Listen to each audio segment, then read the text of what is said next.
Dieu. Voilà, bonjour à tous.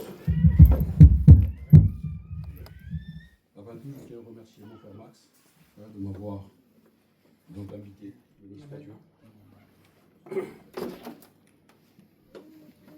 Et c'est une joie pour moi, cette matinée, d'être avec vous, de voir l'Église, de voir mes frères, béni soit Dieu, et de voir l'œuvre de Dieu. Que malgré que les temps sont mauvais, je ne vous apprends rien ce matin si je vous dis que les temps sont compliqués, mais qu'on est là. Amen. Amen. Béni soit Dieu. Et je vais vous dire quelque chose, c'est que si le Seigneur tarde à venir, je ne sais pas combien de temps il nous reste encore, puisque le retour de notre Seigneur est un retour qui est imminent, il peut venir à n'importe quel moment. Amen. Il peut venir à n'importe quel jour, lundi, mardi, mercredi, jeudi, vendredi, samedi, dimanche, on ne sait pas. Ouais. Mais ce retour est proche. Alors je ne sais pas le temps qu'il nous reste à passer. Je ne sais pas. Mais ce qui compte réellement, c'est qu'on se maintienne toujours dans la présence de Dieu. Amen. C'est qu'on reste fidèle à Dieu, Amen. malgré les épreuves, malgré les vents contraires, mais qu'on soit là. Béni soit Dieu. Alors, j'aimerais partager un message avec vous. C'est un thème que Dieu m'a mis à cœur. Je prends mes lunettes, sinon...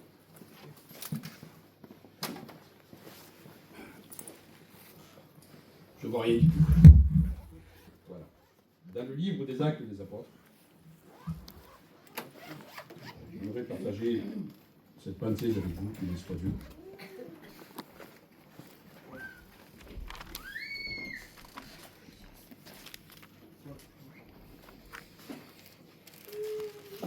Livre des Actes des Apôtres, chapitre 5.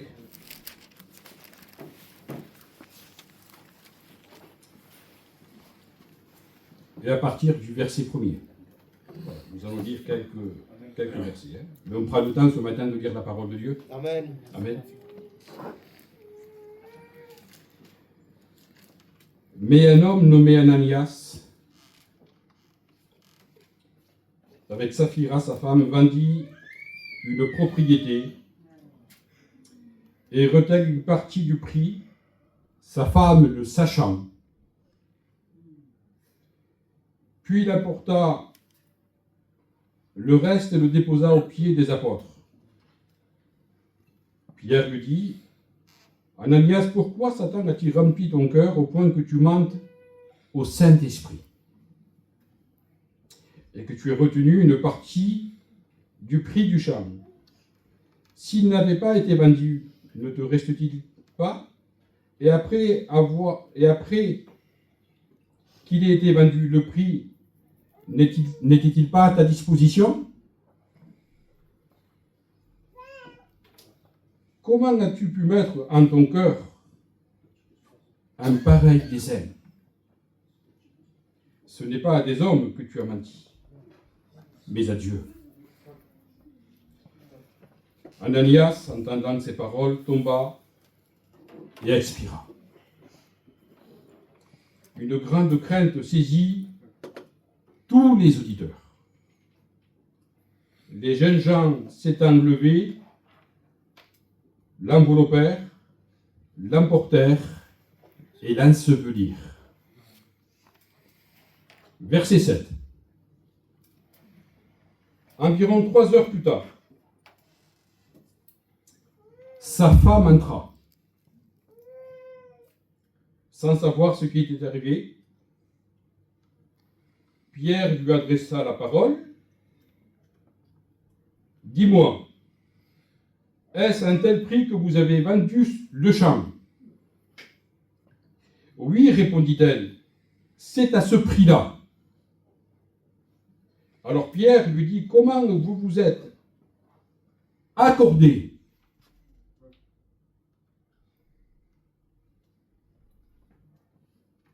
pour tenter l'esprit du Seigneur? Et voici le message qui s'en découle. Voici ceux qui ont enseveli ton mari sont à la porte. Ils t'emporteront Au même instant, la Bible dit, elle tomba aux pieds de l'apôtre. Elle expira. Les jeunes gens étant entrés la trouvèrent morte. Ils l'emportèrent et l'ensevelirent auprès de son mari. Verset 11. Une grande crainte s'empara de toute l'assemblée et de tous ceux qui apprirent ces choses. Gloire à notre Seigneur. Amen. C'est quelque chose qui est dur. Je vous rappelle que dans ce chapitre que nous venons de lire, du livre des Actes des Apôtres, nous ne sommes plus sous le régime de la loi, mais nous sommes bien sous le régime de la grâce. Parce que l'Église se situe dans le temps de la grâce. Ce sont des choses qui nous étonnent, mais j'aimerais attirer votre attention sur un point qui est très important. Quand l'apôtre Paul rappelait l'histoire d'Israël aux chrétiens de l'époque, l'apôtre Paul prenait soin de leur dire « Ces choses ont été écrites pour notre instruction à nous ». Et ce matin, j'aimerais vous dire la même chose. Ces choses ont été écrites pour notre instruction à nous. Amen. À nous qui sommes parvenus à la fin des temps, au dernier jour, aux dernières secondes. Alors, la Bible nous dit que dans le livre des Actes, au chapitre 1er, verset 3, il est écrit ceci, que c'est qu'après avoir souffert, Jésus va se montrer au ciel, à ses apôtres. Et puis se montrant à eux pendant 40 jours. Il leur donna ses ordres par le Saint-Esprit. Et puis il leur recommanda quelque chose, c'est qu'il leur dit, ne vous éloignez pas de Jérusalem, car Jean vous a baptisé d'eau, mais vous, dans peu de jours, vous serez baptisés du Saint-Esprit. Amen. Amen. Amen. Et c'est à partir de ce moment-là que Jésus va préciser, il va dire, et vous serez mes témoins. Mais il faut avoir reçu en premier. Si on ne reçoit pas, on ne peut pas être des témoins. On peut être, si vous voulez, des théologiens, des avocats, des hommes instruits. Mais pour être un témoin de Jésus-Christ, il faut déjà avoir reçu l'Esprit. Amen. C'est-à-dire il faut être né de nouveau. Il faut que Dieu nous accorde le pardon de nos anciens péchés. Amen. Donc vous serez baptisés du Saint-Esprit et vous serez mes témoins à Jérusalem, dans toute la Judée, dans la Samarie et jusqu'aux extrémités de la terre. Amen. Quelle mission, hein? Béni soit Dieu. Et après leur avoir dit cela, nous sommes dans l'ascension, une partie dans la gloire. Les disciples reviennent à Jérusalem. Ils vont monter dans la chambre haute, et puis voilà que je lis ceci. C'est qu'ils retournèrent à Jérusalem et montèrent à la chambre haute, et tous d'un commun accord. Tous d'un commun accord, persévéraient dans la prière. Ils étaient dans le plan de Dieu. Ils étaient dans la volonté de Dieu. Ils étaient là pour accomplir, ils n'avaient qu'un seul but. C'était d'accomplir l'œuvre que Jésus leur avait confiée. Mais dans quelles conditions? Ils étaient unis d'un même accord. Si je regarde dans le chapitre 2, verset 1er, le jour de la Pentecôte, ils étaient tous ensemble. Je m'aperçois de quelque chose là. C'est que la véritable église de Jésus-Christ est une église qui est unie. Est une église qui n'est pas divisée. Et si je lis encore, je vais tourner les pages de ma Bible, dans le chapitre 2, verset 42, ils persévéraient dans l'enseignement des apôtres, dans la communion fraternelle, dans la fraction du quoi? Du pain. et dans les prières et la crainte de s'emparer de chacun. Béni soit Dieu.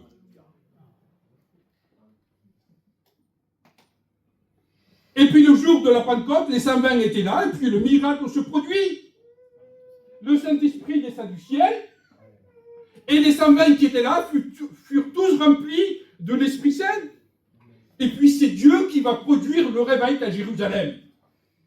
Ce n'est pas un homme, hein.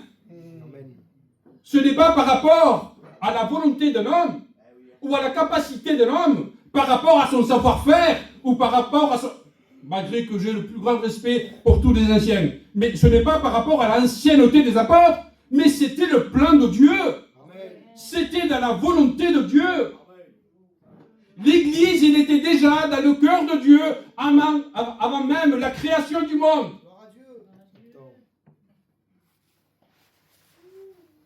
Et puis voilà que Dieu venait de produire le réveil à Jérusalem. Et Dieu gardait son œuvre. Dieu veillait sur son œuvre. Les instruments étaient établis dans l'œuvre.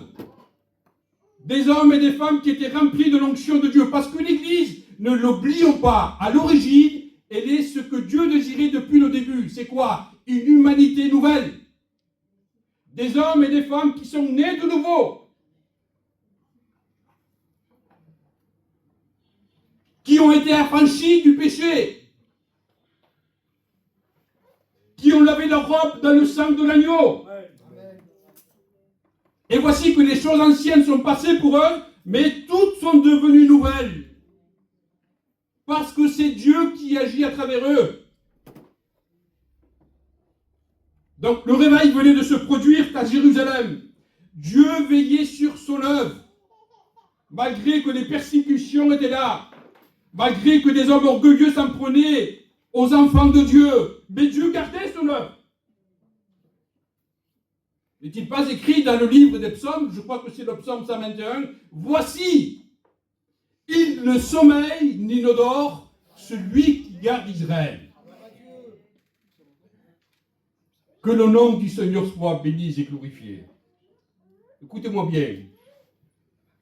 Quand ces hommes vont être équipés,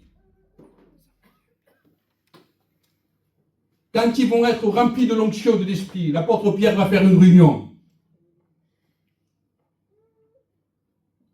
Et quel résultat? Amen. Quel résultat, Seigneur? Amen. C'est que le nombre de disciples augmentant pour notre vie. Que le nom du Seigneur soit béni et glorifié.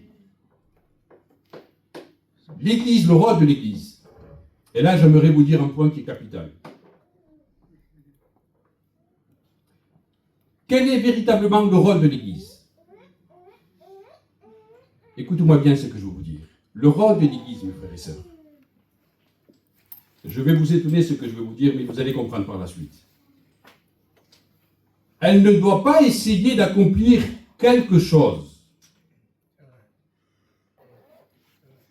Vous savez pourquoi? Parce qu'elle est incapable.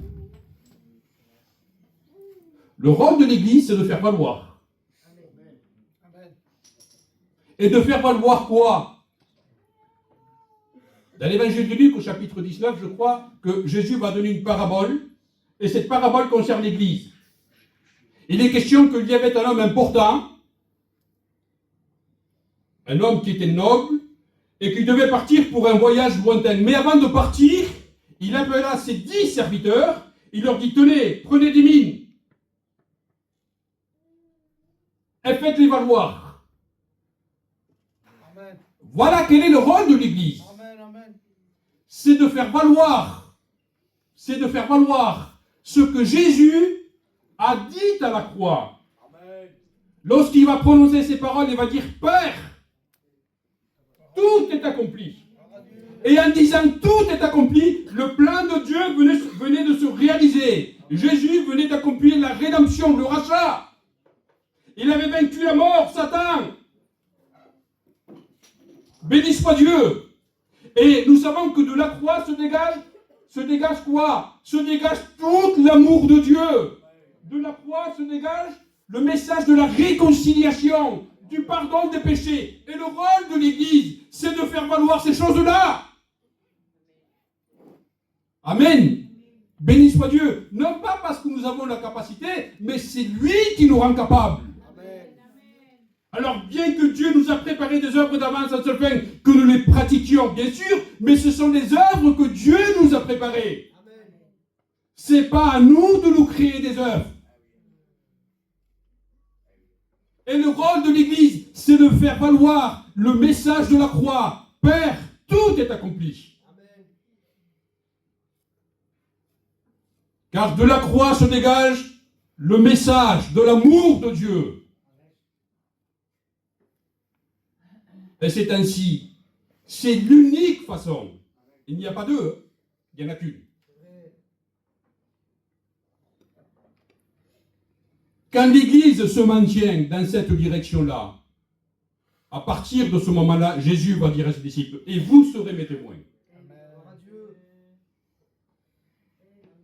À Jérusalem, dans toute la Judée, dans la Samarie, et jusqu'aux extrémités de la terre. Que le nom du Seigneur soit béni et glorifié.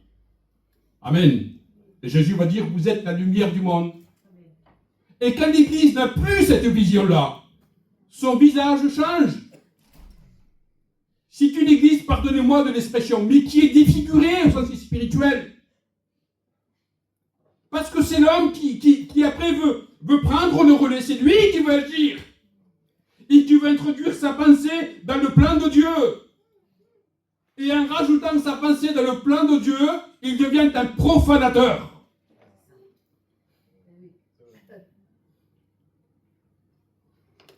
Il souille l'œuvre de Dieu. Et on ne peut pas être un vrai témoin de Jésus-Christ s'il n'y a pas cette soumission dans notre cœur à la volonté de Dieu.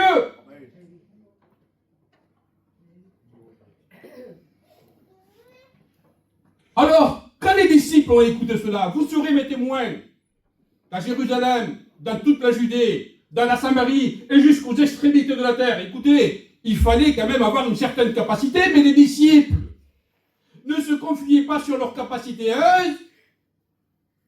Ils avaient compris l'essentiel, c'est qu'ils se confiaient sur l'amour et sur la grâce du Seigneur. Parce que c'est lui qui nous rend capables. Amen.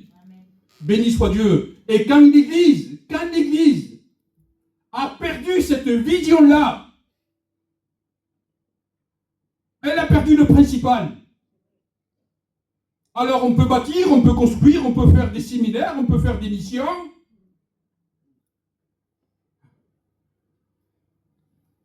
Mais Dieu n'est pas en accord avec nous. L'essentiel n'y est pas. Vous savez que ce que Dieu va demander à un certain moment au prophète Jérémie, vous savez que Jérémie est un prophète qui a exercé un ministère pendant près de 40 ou 50 ans, à une période de l'histoire d'Israël où sur le plan spirituel tout allait mal, parce qu'ils étaient devenus religieux, ils avaient tourné le dos à l'Éternel, et puis l'Éternel va lui dire, va, Jérémie, puis crie aux oreilles de mon peuple. Donc c'était un message qui allait quand même déranger les auditeurs. Imaginez-vous une personne qui veut vous parler, et puis qu'au lieu de vous parler comme une personne normale, vient d'un coup et puis vous crie à l'oreille. Quelle va être votre première réaction?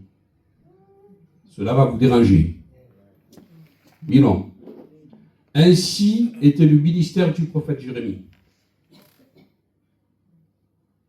C'était un ministère qu'on n'allait pas applaudir.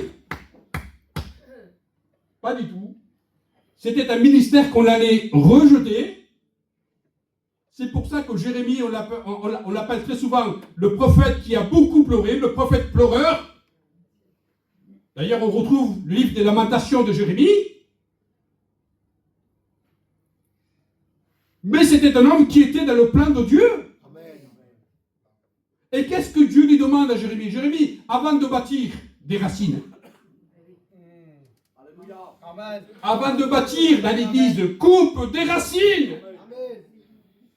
Mes frères et sœurs, et si nous voulons connaître de bénédictions nouvelles dans nos vies, dans l'œuvre de Dieu, dans l'église, ben, il faut que la charrue spirituelle passe.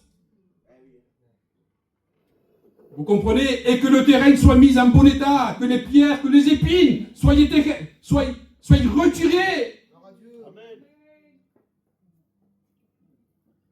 Parce que ce sont des choses qui freinent l'œuvre de Dieu. Et si on ne fait pas cela, c'est bâtir sur des ruines. La Bible dit, mets ton champ en état et bâtis. Mais n'oublions pas, il y a un travail à faire, hein, et il y a un labour à faire. Il faut que la charrue spirituelle puisse passer. Il faut que Dieu fasse son œuvre dans notre cœur. Et pour ça, je vous le garantis, il faut s'humilier. Si on ne s'humilie pas devant Dieu. Et là, on tombe sur la parabole du sommeur. Une partie de la semence tomba parmi le chemin qui était rocailleux, il y avait des épines. Et étouffer la semence. C'est-à-dire qu'il faut l'empêcher de grandir. Mais n'oublions pas que le regard de Dieu, que rien n'échappe au regard de Dieu. Alors écoutez-moi bien. Nous sommes ici dans une période de l'Église où bien sûr elle était déjà prophétisée par les prophètes. Et voici que les prophéties étaient accomplies, faites à son sujet. Donc le réveil venait de se produire à Jérusalem. Il y avait des miracles et des prodiges, parce que Dieu accompagnait sa parole par des miracles et des prodiges. Et le nom de Dieu était glorifié. L'Église grandissait. Et puis voilà que tout à coup, il y a un fait qui vient de se produire dans l'Église de Jérusalem, qui vient percuter les consciences. Où on arrête les réunions. Quel est ce fait? C'est que il y avait un couple, Ananias et Saphira, qui venaient de subir la colère de Dieu. La nouvelle s'est répandue dans Jérusalem. Les hommes et les femmes étaient choqués, sûrement, en apprenant la nouvelle. Et on pourrait dire, quel était le crime de cet homme pour que Dieu l'ait traité de la sorte? Alors, c'était un crime qui était à caractère spirituel. Il faut savoir qu'à ce moment-là, comme je vous l'ai dit, le réveil venait de se produire à Jérusalem. L'Église venait de naître.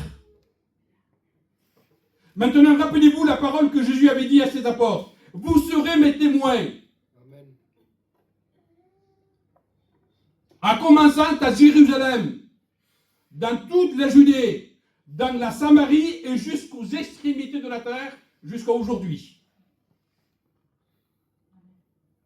L'Église venait de naître. À ce moment-là, il n'y avait pas deux églises à Jérusalem. Il n'y en avait qu'une. Elle était considérée comme le beau fruit de la rédemption.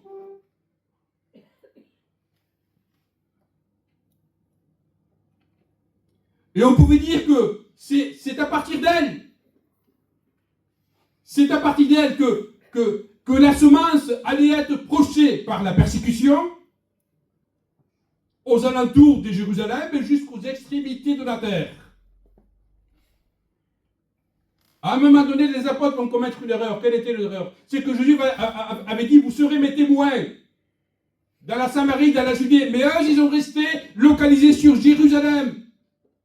Alors, Dieu permet que la persécution vienne pour que les disciples se dispersent. Dieu permet que l'épreuve frappe pour que le plan de Dieu puisse se réaliser. Des fois, j'aimerais vous dire quelque chose, mes frères et sœurs, c'est que l'épreuve est utile pour notre vie spirituelle. On est à l'école de Dieu. Et les disciples, les apôtres n'avaient pas compris ça. Malgré que Jésus leur avait dit, vous serez mes témoins à Jérusalem, dans toute la Judée, dans la Samarie et jusqu'aux extrémités de la terre, eux, ils vont rester dans Jérusalem. Mais ce n'était pas le plan de Dieu. Ils ont commis une faute. Mais vous savez, j'aimerais vous dire quelque chose. On n'est pas là ce matin pour jeter la pierre aux apôtres. Parce que des fautes, on en commet tous. C'est vrai. Ça vous est jamais arrivé à vous de commettre une faute? À moi, ça m'est arrivé plein de fois. Il a fallu pour cela que je me renferme dans ma chambre et que je demande pardon à Dieu. Amen. Mais j'ai appris de mes erreurs. Amen. Béni soit Dieu. Gloire à Dieu. Que le nom du Seigneur soit Amen. béni et glorifié. On doit tendre la main. Eh oui. On n'est pas là, nous, pour lapider. C'est vrai. Vous comprenez ceci? Béni soit Dieu. On est là pour faire face au péché, mais on est là, nous, pour nous accorder. Amen. Et s'il y a quelque chose qui ne va pas dans l'Église, parce que ça peut y arriver, qu'il y a des indifférents quand même, mais on est quand même des hommes de Dieu, on n'est plus, pardonnez-moi de l'expression, on n'est plus des enfants. C'est ça. Et puis pour reconnaître ses erreurs, il faut être un homme. Amen. Il n'y a que les spirituels qui reconnaissent leurs fautes. Un homme charnel ne reconnaîtra jamais ses erreurs. Mais l'homme spirituel, oui. Alléluia. Et s'il faut, moi, que je demande pardon, je vous demande pardon, mais si allez, Founi, je te prends toi comme exemple. S'il faut que moi je demande pardon à mon frère de Founi, que c'est un ancien, moi je suis un jeune serviteur. Mon frère, c'est un ancien. Gloire à Dieu.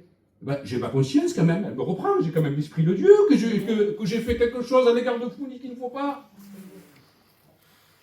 Mais qu'est-ce que je fais, moi? Ben, écoutez, je m'empresse d'aller voir mon frère Founi. Et je lui dis, Founi, je te demande pardon, mon frère, Gloire à Dieu. Amen. parce que j'ai mal agi à ton égard. Et j'ai commis une erreur, c'était inconsciemment. Mais je te demande pardon. Et il y a réconciliation. Alléluia. Et il n'y a que les hommes spirituels qui se réconcilient. Amen. Béni soit Dieu. Que le nom du Seigneur soit béni et glorifié. Amen. Donc, il y a des choses, béni soit Dieu, que Dieu approuve, que Dieu est d'accord, que Dieu nous rend capables. Parce que nous sommes dans la volonté de Dieu. Maintenant, on peut être zélé pour bien d'autres choses, mais si on ne fait pas la volonté de Dieu, Dieu n'y est pas dans ce travail. Vous comprenez ceci? Et ce qui faisait la force de l'Église primitive, c'est qu'ils étaient unis. Amen.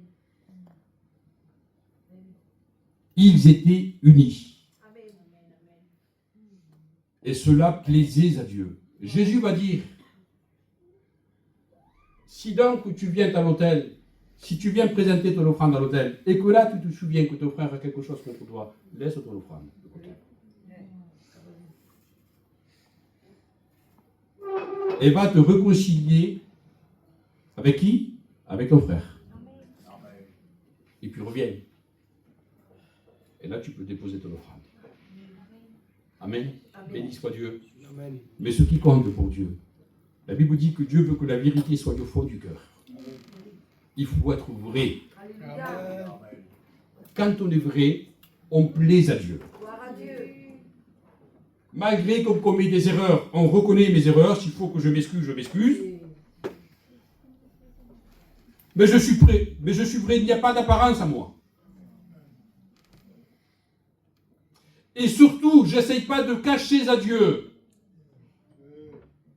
Parce que l'erreur qu'ils vont commettre Ananias et Saphira, alors je ne dis pas que ce matin il y a des Ananias et Saphira ici, non, c'est un message de prévention.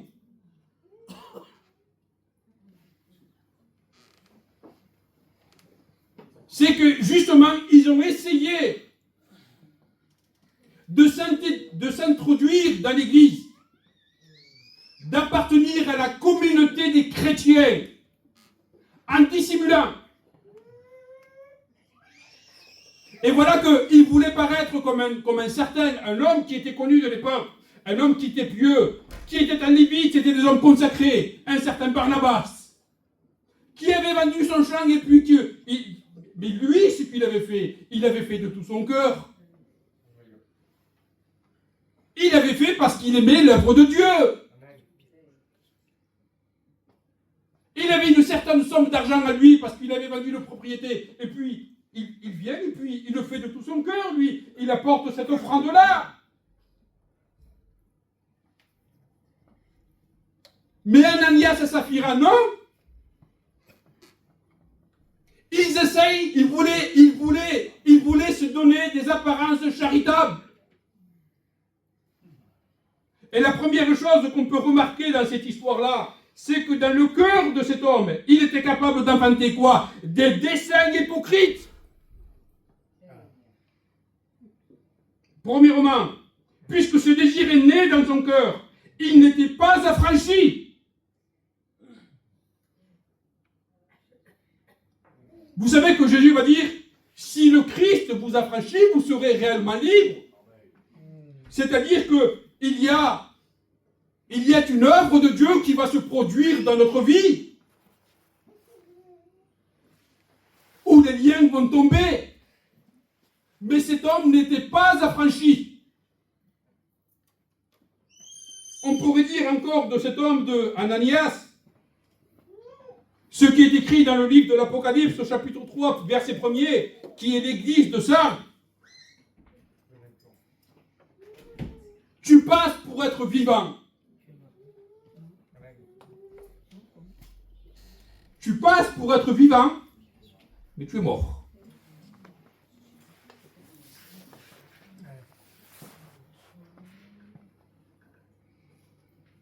C'était un homme qui marchait un ennemi de la croix. Oh, bien sûr qu'aux gens du monde, il paraissait étant gentil. L'apparence était là, les frères. Mais dans le cœur, il y avait le péché. Il y avait le mensonge.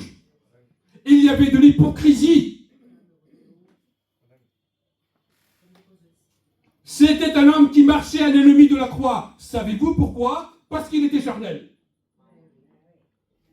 Et l'apôtre Paul déclare ceci dans l'Épître aux Romains. Ceux qui vivent selon la chair ne sauraient plaire à Dieu. C'est des hommes qui provoquent des divisions dans nos églises. Ce sont des personnes qui sont animées par un esprit charnel. Ils n'ont pas reçu le pardon de Dieu dans leur cœur. La Bible dit, heureux l'homme qui procure la paix. Eh bien, un homme qui est animé d'un esprit charnel, il ne procurera jamais la paix dans l'église. Mais bien au contraire, il va y avoir de la critique dans son cœur. Il va y avoir du mensonge. L'œuvre du diable va se réaliser à travers lui.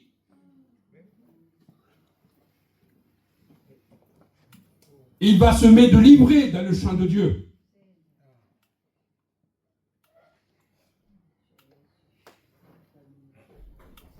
Quel va être le message de Paul? Ceux qui vivent selon la chair ne sauraient plaire à Dieu. C'est normal, ils marchent en ennemi de la croix. C'est des adversaires. C'est des ennemis. Et qu'est-ce que Paul va dire? Il va dire, si vous vivez selon la chair, parce que du temps de l'apôtre Paul, il y avait des hommes charnels.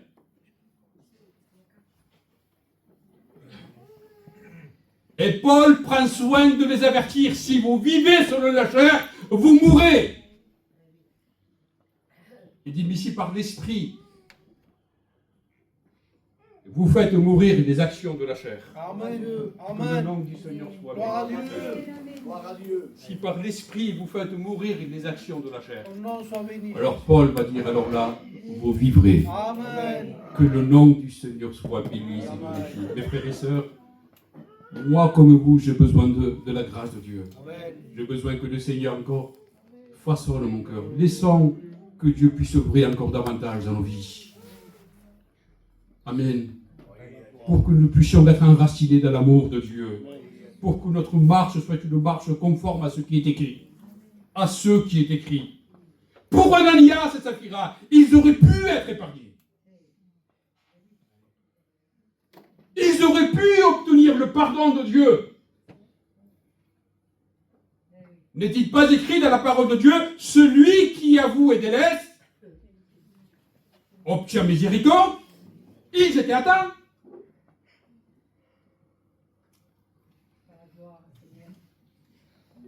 Tu es atteint encore.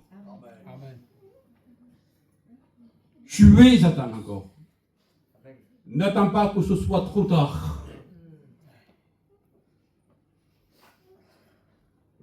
Comprenez ceci? Amen. Parce que malheureusement, un jour, il y aura un jour où ça sera trop tard. Mais aujourd'hui, la Bible dit, est le moment favorable pour ta vie. Amen. S'il y a des choses à rectifier dans ton cœur, dans ta vie, fais-le à l'égard de Dieu. Amen. N'attends pas. La Bible dit aujourd'hui, si tu entends ta voix, n'endurcis pas ton cœur. Ne résiste pas à Dieu. Mais humilie-toi devant Dieu. Alléluia. Et s'il faut demander pardon, demande pardon. Mais mets ta vie en règle. Amen. Marche avec Dieu. Amen. Afin que tu aies une vie de l'esprit. Et que tu sois une aide pour tes frères. Un sujet de bénédiction. Parce que nous sommes appelés à travailler tous ensemble. Hein. L'Église n'a qu'un seul ennemi, c'est le diable.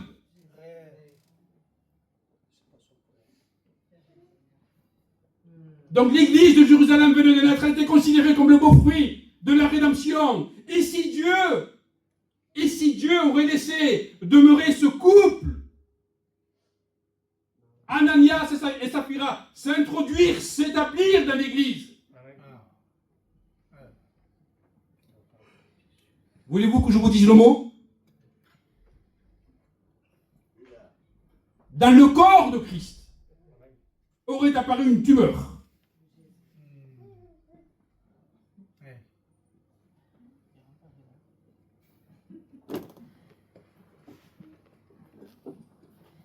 Et le problème, c'est que l'infection se serait propagée. Cela aurait provoqué dans l'Église des divisions. Leurs apôtres auraient perdu de leur crédibilité. Le message de la croix aurait perdu de sa puissance. Et le nom de Dieu aurait été blasphémé. Le témoignage de l'Église était touché. Alors comment voulez-vous être après des témoins à Jérusalem, dans toute la Judée, dans la Samarie, jusqu'aux extrémités de la terre? Si on tolère, mes frères et sœurs, l'interdit dans l'Église, comment voulez-vous que Dieu approuve cela? C'est vrai, Seigneur. Gloire à Dieu. Amen. Amen. Amen. On va où? Alléluia.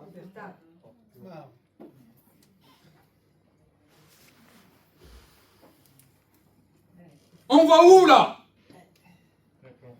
On va s'imaginer des choses maintenant? C'est vrai. J'aimerais encore revenir au prophète Jérémie.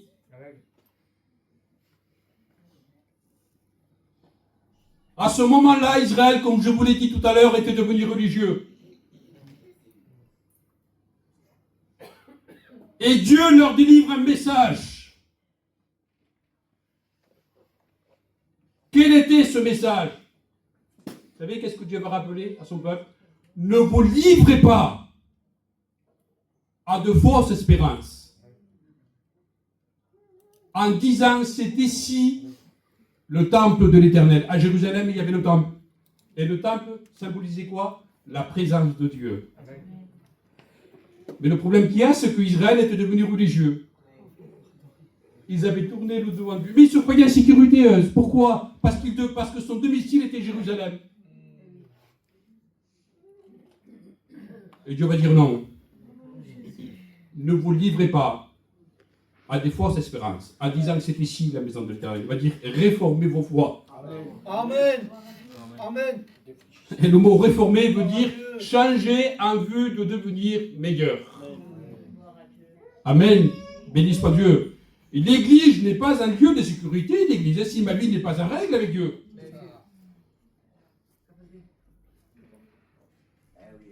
Je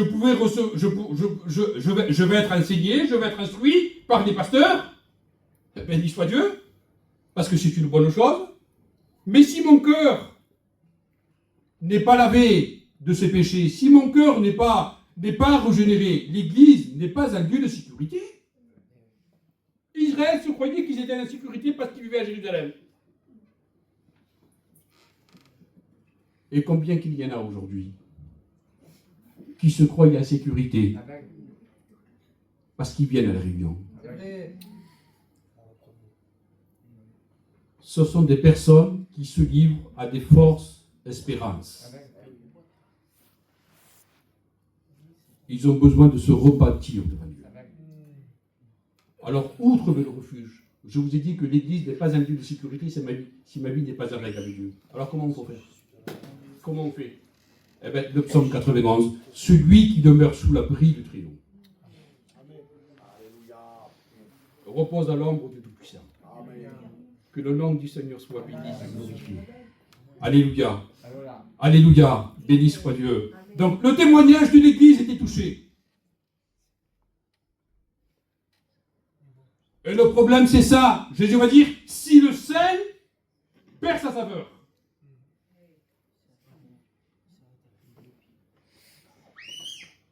Ce qui permettra à l'Église d'attirer des âmes. Béni soit Dieu. À travers le message de la croix. C'est quoi? C'est son bon témoignage. Amen. Amen. Quand vous considérez l'histoire de cet homme qui était vaillant, qui était considéré comme un héros dans son époque, le général Naaman, qui était lépreux, et puis qui avait amené une petite fille captive de la maison d'Israël. Écoutez-moi bien, cette fille-là, cette petite fille, normalement, si elle aurait écouté sa raison, premièrement, elle aurait dû se réjouir en recevant la nouvelle que Naaman était lépreux.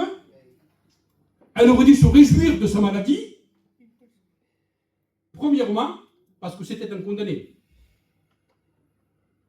Deuxièmement, elle aurait pu le maudire dans son cœur. Mais elle ne l'a pas fait. Pourquoi? Parce que c'était une chrétienne.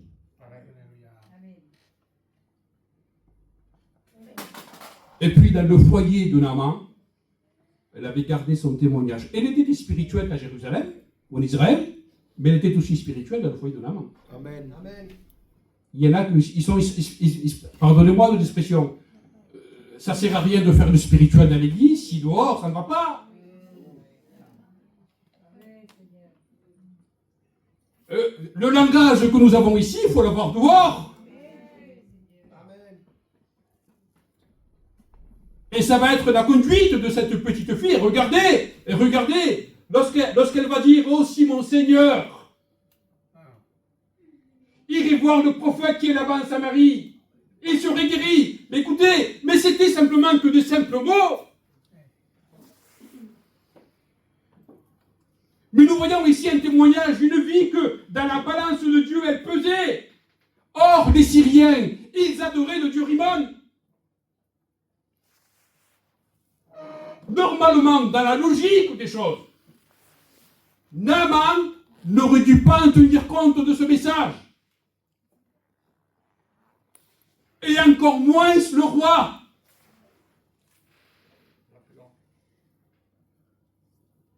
C'était des idolâtres.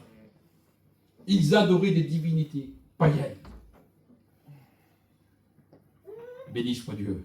Mais voilà qu'à travers ce témoignage-là, toute la puissance de Dieu va se manifester. Il va se dégager l'amour de Dieu. À un tel point que Naaman dans son cœur va être touché. Il va en parler à son supérieur. Et son supérieur va dire vas-y. Vas-y. Or, bien sûr qu'il a rencontré quelques difficultés parce qu'il avait une mauvaise vision quant aux choses de Dieu. Il a fallu que Dieu l'humilie, mais Dieu va prendre soin de l'humilier.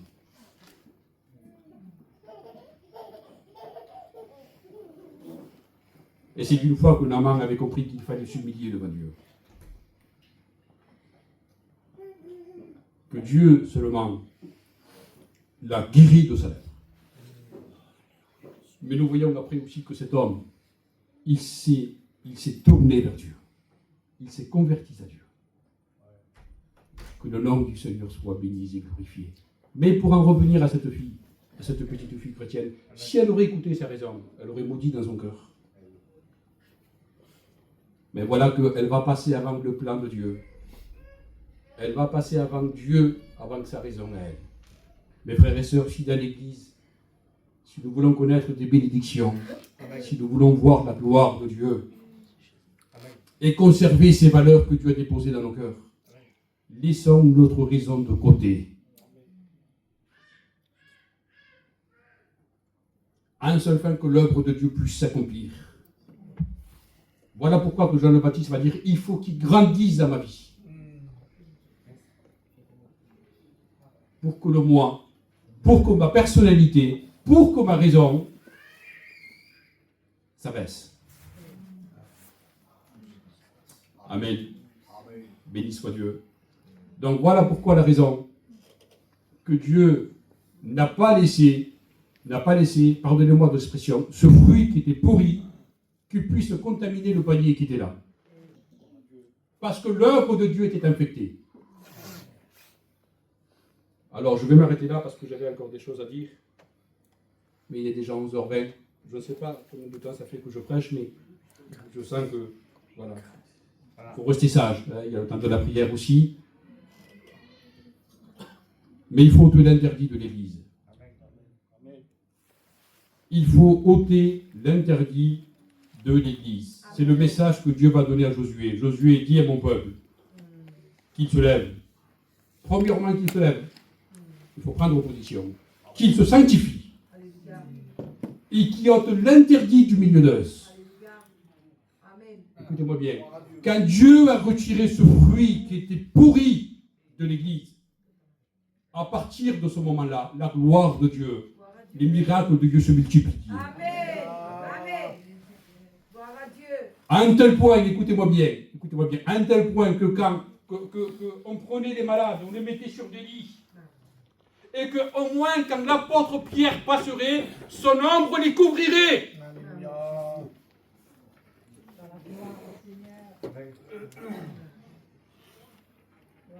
Et les malades étaient guéris.